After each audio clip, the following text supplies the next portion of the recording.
ಸಾಗರದ ತಾಲೂಕು ಪಂಚಾಯಿತಿ ಆವರಣದಲ್ಲಿರುವ ಶಾಸಕ ಗೋಪಾಲಕೃಷ್ಣ ಬೇಳೂರು ಅವರ ಕಚೇರಿಯಲ್ಲಿ ನರಕ ಚತುರ್ದಶಿ, ಅಮಾವಾಸ್ಯೆ ಹಾಗೂ ಬಲಿಪಾಡ್ಯಮಿ ಹಿನ್ನೆಲೆಯಲ್ಲಿ ವಿಜೃಂಭಣೆಯಿಂದ ಕಚೇರಿ ಪೂಜೆ ನೆರವೇರಿಸಲಾಯಿತು.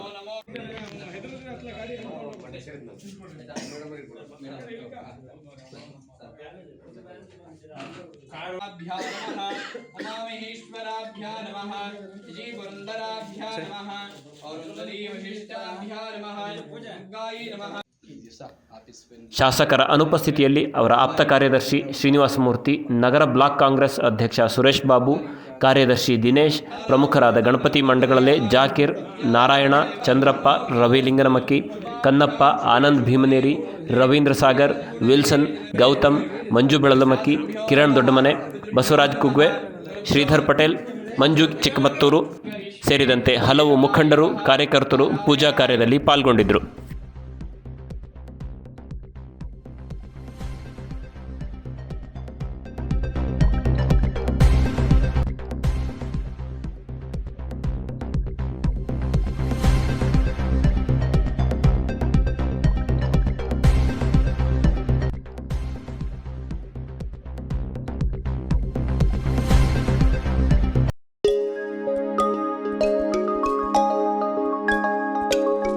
Hotel Suvidha ಸ್ವಾದ್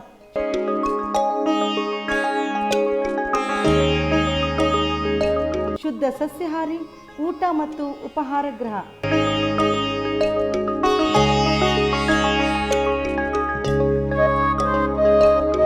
north Indian, south Indian ಹಾಗೂ ತಂಪಾದ ಪಾನೀಯಗಳು ಲಭ್ಯ.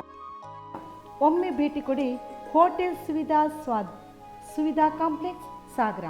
ಸಾಗರ ತಾಲೂಕಿನ ಆನಂದಪುರ ವ್ಯಾಪ್ತಿಯ ಕೃಷಿ ಪತ್ತಿನ ಸಹಕಾರಿ ಸಂಘದ ಚುನಾವಣೆಯಲ್ಲಿ ಬಿಜೆಪಿ ಬೆಂಬಲಿತ 10 ಅಭ್ಯರ್ಥಿಗಳು ಅವಿರೋಧವಾಗಿ ಆಯ್ಕೆಯಾಗಿದ್ದಾರೆ. ಇವರ ಗೆಲುವಿನಲ್ಲಿ ತಾಲೂಕಿನ ಬಿಜೆಪಿ ಮುಖಂಡ ಹಾಗೂ ಜಿಲ್ಲಾ ಪಂಚಾಯತ್ ಮಾಜಿ ಸದಸ್ಯ ರತ್ನಾಕರ ಹೊನಗೋಡು ಪ್ರಮುಖ ಪಾತ್ರ ವಹಿಸಿದ್ರು. ಮುಖ್ಯವಾಗಿ ಪರಿಶಿಷ್ಟ ಜಾತಿಯ ಮೀಸಲಾತಿ ಕ್ಷೇತ್ರಕ್ಕೆ ನಡೆದ ಚುನಾವಣೆಯಲ್ಲಿ ಕಾಂಗ್ರೆಸ್ನ ಕೃಷ್ಣಮೂರ್ತಿ ವಿರುದ್ಧ ಬಿಜೆಪಿ ಅಭ್ಯರ್ಥಿ ಗುಡವಿ ಮಂಜಪ್ಪ ಅಭೂತಪೂರ್ವ ಗೆಲುವು ದಾಖಲಿಸಿದ್ದಾರೆ. ಗುಡವಿ ಮಂಜಪ್ಪ 27 ಮತ ಪಡೆದಿದ್ದರೆ ಕೃಷ್ಣಮೂರ್ತಿ ಕೇವಲ 2 ಮತ ಗಳಿಸಿದರು. ಚುನಾವಣೆಯಲ್ಲಿ ಗೆದ್ದ ಅಭ್ಯರ್ಥಿಗಳಿಗೆ ರತ್ನಾಕರ ಹೊನಗೋಡು ಅಭಿನಂದಿಸಿ ಮಾತನಾಡಿ, ಸಹಕಾರಿ ಸಂಘಗಳು ಉತ್ತಮ ರೀತಿಯಲ್ಲಿ ಕೆಲಸ ಮಾಡಬೇಕಿದ್ರೆ ಸಂಬಂಧಪಟ್ಟ ಅಧಿಕಾರಿಗಳು ಆದ್ಯತೆ ನೀಡಬೇಕಾಗುತ್ತದೆ. ಈ ಸಂಘಕ್ಕೆ ವರ್ಷದ ಹಿಂದೆಯೇ ಚುನಾವಣೆ ನಡೆಯಬೇಕಿತ್ತು, ಆದರೆ ಅದಕ್ಕೆ ಅವಕಾಶ ನೀಡದಿರುವುದು ಅಕ್ಷಮ್ಯ ಎಂದರು. ನಮ್ಮ ಕೃಷಿ ಪತ್ತಿನ ಸಹಕಾರ ಸಂಘದ್ದು ಹೋದ ಬಾರಿ ಚುನಾವಣೆ ಆಗಬೇಕಾಯಿತು. ಈ ಅಧಿಕಾರಿಗಳ ನಿರ್ಲಕ್ಷ್ಯದಿಂದ, ಆಡಳಿತ ಮಾಡೋಂಥ ಕೆಲವೊಂದು ಕಡೆ ಒತ್ತಡದಿಂದ 1 ವರ್ಷಗಟ್ಟಲೆ ಮುಂದುವರಿಸಿ ಏನೇನೋ ಮಾಡಿ ಅಂತೂ ಒಂದು ಚುನಾವಣೆಯನ್ನು ವೇಳಾಪಟ್ಟಿ ಪ್ರಕಟ ಮಾಡಿದ್ವಿ. ಅದರಲ್ಲಿ ನಾವು ಅಪ್ಲಿಕೇಶನ್ ಹಾಕಿ ಸುಮಾರು 10 ನಿರ್ದೇಶಕರ ಅವಿರೋಧ ಆಯಿತು. ಒಂದು SC ಕ್ಷೇತ್ರದಿಂದ ನಮ್ಮ ಗುರುವೆ ಮಂಜಣ್ಣನವರು. ಸಹಕಾರಿ ಸಂಘದ ಚುನಾವಣೆಯಲ್ಲಿ ಮಂಜಪ್ಪ ಮೂರುಕಟ್ಟೆ, ಕರಿಯಮ್ಮ, ಯಶೋದಮ್ಮ, ಕೇಶವಮೂರ್ತಿ, ಜಗದೀಶ್, ಹೊಳೆಯಪ್ಪ, KT ತಿಮ್ಮೇಶ, ಕಾರೆಗಣಪತಿ, ಭೈರಪ್ಪ ಅವಿರೋಧವಾಗಿ ಆಯ್ಕೆಯಾಗಿದ್ದಾರೆ. ಚುನಾವಣೆಯಲ್ಲಿ ಜಯಗಳಿಸಿದ ಗುಡುವೆ ಮಂಜಪ್ಪ ಅವರಿಗೆ ಹೊನಗೋಡು ರತ್ನಾಕರ ಹಾಗೂ ಸಂಘಡಿಗರು ಅಭಿನಂದಿಸಿದರು. ಹಾಪ್ಕಾಮ್ಸ್ ನಿರ್ದೇಶಕ ನಾರಾಯಣಪ್ಪ, ಆನಂದಪುರ ಪಂಚಾಯಿತಿ ಸದಸ್ಯ ಮೋಹನ್ ಕುಮಾರ್, ಗೌತಮ್ಪುರ ಪಂಚಾಯಿತಿ ಸದಸ್ಯ ಪರಮೇಶ್ ಕಣ್ಣೂರು, ಮಂಜಪ್ಪ ಮುರುಕಟ್ಟೆ ಮೊದಲಾದವರು ಉಪಸ್ಥಿತರಿದ್ದರು. ನೀಲಾಸ್ ಕೆಫೆ,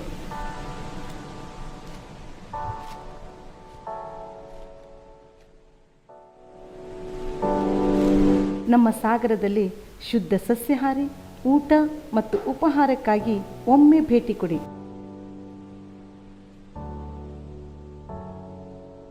ನಮ್ಮಲ್ಲಿ ವಿಶೇಷವಾಗಿ ಶುಭ ಸಮಾರಂಭಗಳಿಗೆ ಕ್ಯಾಂಟ್ರಿಂಗ್ ವ್ಯವಸ್ಥೆ ಮಾಡಿಕೊಡಲಾಗುವುದು. ಒಮ್ಮೆ ಭೇಟಿ ಕೊಡಿ. ನೀಲಾಸ್ ಕೆಫೆ, ಸಾಗರ.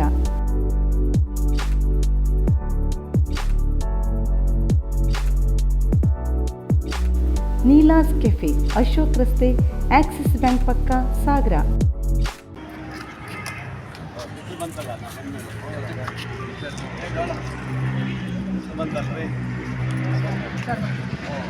ಸಾಗರದ ಪ್ರಥಮ ದರ್ಜೆ ಕಾಲೇಜಿನಲ್ಲಿ 2025-26ನೇ ಸಾಲಿನ ಕ್ರೀಡೆ, ಸಾಂಸ್ಕೃತಿಕ, NSS, NCC, ರೇಂಜರ್ಸ್ ಹಾಗೂ ರೋವರ್ಸ್ ಸೇರಿದಂತೆ ವಿವಿಧ ಚಟುವಟಿಕೆಗಳಿಗೆ ಕಾಲೇಜು ಅಭಿವೃದ್ಧಿ ಸಮಿತಿ ಅಧ್ಯಕ್ಷ ಶಾಸಕ ಗೋಪಾಲಕೃಷ್ಣ ಬೇಳೂರು ಚಾಲನೆ ನೀಡಿದರು.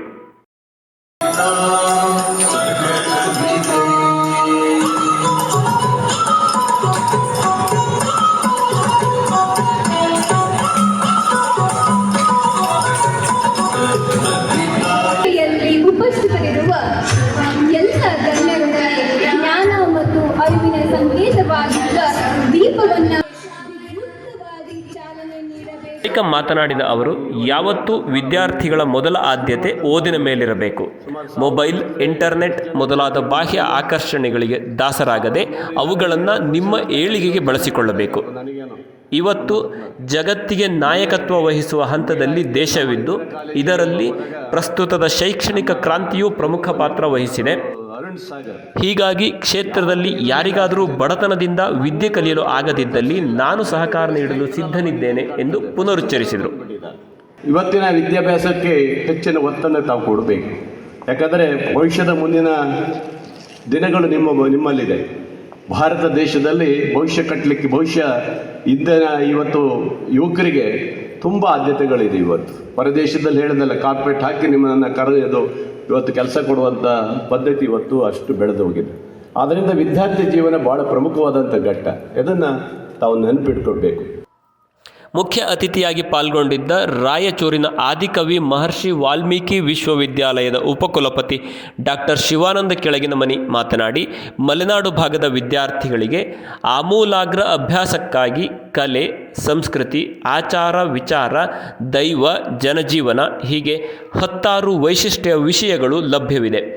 ರಾಜ್ಯದ ಹಲವೆಡೆ ವಿದ್ಯಾರ್ಥಿಗಳಿಗೆ ಅಗತ್ಯವಿರುವ ಮೂಲಸೌಕರ್ಯವೂ ಇಲ್ಲದ ಕಾಲೇಜುಗಳಿವೆ. ಆದರೆ ಇಲ್ಲಿನ ವಿದ್ಯಾರ್ಥಿಗಳ ಕಲಿಕೆಗೆ ಶಾಸಕರೇ ಬೆನ್ನೆಲುಬಾಗಿ ನಿಂತಿದ್ದಾರೆ. ಇದನ್ನು ಯಶಸ್ಸಿನ ಮೊದಲ ಹೆಜ್ಜೆಯಾಗಿ ಬಳಸಿಕೊಳ್ಳಬೇಕು ಎಂದರು. ನಿಮ್ಮ ವ್ಯಕ್ತಿತ್ವಗಳನ್ನು, ನಿಮ್ಮ ಆಲೋಚನೆಗಳನ್ನು ಬೆಳೆಸಿಕೊಂಡ್ರೆ ಖಂಡಿತವಾಗಲೂ ಕೂಡ ಜೀವನದಲ್ಲಿ ಒಂದಲ್ಲ ಒಂದು ರೀತಿಯಲ್ಲಿ ಸಾಧನೆಯನ್ನು ಮಾಡೋದಕ್ಕೆ ಸಾಧ್ಯ ಅನ್ನುವಂಥದ್ದನ್ನು. ಹಾಗಾಗಿ ನಿಮ್ಮ ಯಾವ ಪಡಿಪಾಟಲಗಳನ್ನು, ತೊಂದರೆಗಳನ್ನು ಕೂಡ ಸಕಾರಣಗಳನ್ನಾಗಿ ಮಾಡಿಕೊಂಡು ನಿಮ್ಮ ಹಿನ್ನಡೆಯನ್ನು ಮಾಡ್ಕೊಳ್ಳೋಕೆ ಹೋಗಬೇಡಿ. ನಿಮ್ಮೆಲ್ಲರಿಗೂ ಕೂಡ ಶಕ್ತಿ ಸಾಮರ್ಥ್ಯಗಳಿದ್ದಾವೆ.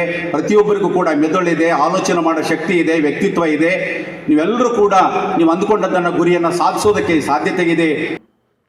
ಇದೇ ವೇಳೆ ಕಾಲೇಜು ಅಭಿವೃದ್ಧಿ ಸಮಿತಿ ಉಪಾಧ್ಯಕ್ಷ ಚೇತನ್ ರಾಜ್ ಕಣ್ಣೂರು ಮಾತನಾಡಿ, ಕಾಲೇಜಿನ ಅಗತ್ಯತೆಗಳ ಕುರಿತು ಶಾಸಕರ ಗಮನ ಸೆಳೆದಿದ್ದಲ್ಲದೆ ಶೀಘ್ರದಲ್ಲಿ ಅಂದಾಜು 1.5 ಕೋಟಿ ಮೊತ್ತದ ಅನುದಾನ ಬಿಡುಗಡೆ ಮಾಡುವಂತೆ ಅಹವಾಲು ಮಂಡಿಸಿದರು. ಪ್ರತಿ ವರ್ಷ ಇಲ್ಲಿ ಶಾಮಿಯಾನ ಹಾಕ್ಕೊಂಡ್ಬಿಟ್ಟು ಕಾರ್ಯಕ್ರಮ ಮಾಡ್ತಾ ಇದ್ದೀವಿ. ತಾವು ಕೂಡ ಹಿಂದೆ ನೆನ್ಪು ಮಾಡಿದ್ರಿ, ಇಲ್ಲೊಂದು ಆಡಿಟೋರಿಯಂ ಟೈಪ್ ಮೇಲ್ಗಡೆ ಶೀಟ್ ಹಾಕಿಬಿಟ್ಟು ಮಾಡಿಕೊಡೋಣ ಅಂತೇಳಿ. ಒಳ್ಳೆ ಒಂದು ಲೈಬ್ರರಿಯನ್ನು ಕಟ್ಸ್ಕೊಡ್ಬೇಕು ಅಂತೇಳಿ ವಿನಂತಿಯನ್ನು ಮಾಡ್ತಾ ಇದ್ದೇನೆ. ಅದರ ಜೊತೆಯಲ್ಲಿ ಸರ್, ನಮಗೆ ಸಪ್ರೇಟಾಗಿ ಇರ್ತಕ್ಕಂಥ ಕ್ಯಾಂಟೀನು ತಾತ್ಕಾಲಿಕವಾಗಿ ಶೆಡ್ ಥರ ನಿರ್ಮಾಣ ಮಾಡ್ಕೊಂಡಿರ್ತಕ್ಕಂಥದ್ದು. ಒಂದು 25 ಲಕ್ಷ ರೂಪಾಯಿ ಕೊಟ್ಟರೆ ಒಂದು ಒಳ್ಳೆ ಕ್ಯಾಂಟೀನ್ ಕೂಡ ಆಗುತ್ತೆ. ಅದರ ಜೊತೆಯಲ್ಲಿ ಭಾಳ ಮುಖ್ಯವಾಗಿ ನಮ್ಮ ಯುವಕ ಮಿತ್ರರಿಗೆ ಬೇಕಾಗಿರ್ತಕ್ಕಂಥದ್ದು ಸರ್ ಏನಂದರೆ, ನಮಗೆ ಇಂಡೋರ್ ಸ್ಪೋರ್ಟ್ಸಿಗಿರ್ಬೋದು ಅಥವಾ ಸ್ಪೋರ್ಟ್ಸ್ ಮೆಟೀರಿಯಲ್ ಇಟ್ಕೊಳ್ಳೋದಕ್ಕಿರ್ಬೋದು ಜಾಗ ಇಲ್ಲ. ಹಾಗಾಗಿ ಒಂದು ಸ್ಪೋರ್ಟ್ಸ್ ರೂಮ್ ಅಂತ ಹೇಳಿಬಿಟ್ಟು ಅದಕ್ಕೊಂದು 25 ಲಕ್ಷ ರೂಪಾಯಿ ಅನುದಾನವನ್ನು ಕೊಡಬೇಕು. ಆನಂತರ ಇಡೀ ದಿನ ನಡೆಯುವಂಥದ್ದು ಉಳಿದಂಥ ಸ್ಕಿಲ್ಗಳನ್ನ ಬೆಳೆಸ್ಕೊಳ್ಳಿಕ್ಕೆ ಅಲ್ಲಿ ಚಟುವಟಿಕೆಗಳು ನಡೀತಿದ್ದಾವೆ ಅಂತ. ನಮ್ಮ ಗೌರ್ಮೆಂಟ್ ಕಾಲೇಜಲ್ಲೂ ನಮ್ಗೆ ಯಾವುದೂ ಕೊರತೆ ಇಲ್ಲ. ಆದರೆ ನಿಮ್ಮ ಪ್ರೆಸೆನ್ಸ್ ಕೊರತೆ ಐತಿ. ನಮಗೆ ನಿಮ್ಮ ಪಾಲ್ಗೊಳ್ಳುವಿಕೆ ಅಷ್ಟೇ ಕಾಣ್ತಿಲ್ಲ. ಏನಾಗ್ಬಿಟ್ಟಿದೆ ಅಂದರೆ, ನಿಮ್ಮಷ್ಟಕ್ಕೆ ನಿಮಗೇನೆ ಒಂದು ಡಿಗ್ರಿ ಮಾಡಿದರೆ ಆಗೋದೇನೈತಿ ಅಂತ. 10 ಕೂಡ 11ನೇ ಡಿಗ್ರಿ ಇದಷ್ಟು ತಗೊಂಡ್ರೆ ಏನು ಸಿಗೋದಿದೆ ನಮಗೆ ಅಂತ ಆಲೋಚನೆ ಮಾಡ್ತೀವಿ. ಪ್ರಾಚಾರ್ಯ ಡಾಕ್ಟರ್ ಜಿ ಸಣ್ಣ ಹನುಮಪ್ಪ ಅಧ್ಯಕ್ಷತೆ ವಹಿಸಿದರು. ವೇದಿಕೆಯಲ್ಲಿ ನಗರಸಭೆ ಅಧ್ಯಕ್ಷೆ ಮೈತ್ರಿ ಪಾಟೀಲ್, ಉಪಾಧ್ಯಕ್ಷೆ ಸವಿತಾ ವಾಸು, ಸದಸ್ಯರಾದ ಮಧುಮಾಲತಿ, ಗಣಪತಿ ಮಂಡಗಳಲೆ, ಎಲ್ ಚಂದ್ರಪ್ಪ, ಪ್ರಮುಖರಾದ ಐಜಿ ಪ್ರಕಾಶ್, ಸಂತೋಷ್ ಸದ್ಗುರು, ಡಾಕ್ಟರ್ ಮಮತಾ ಹೆಗಡೆ ಮೊದಲಾದವರಿದ್ದರು.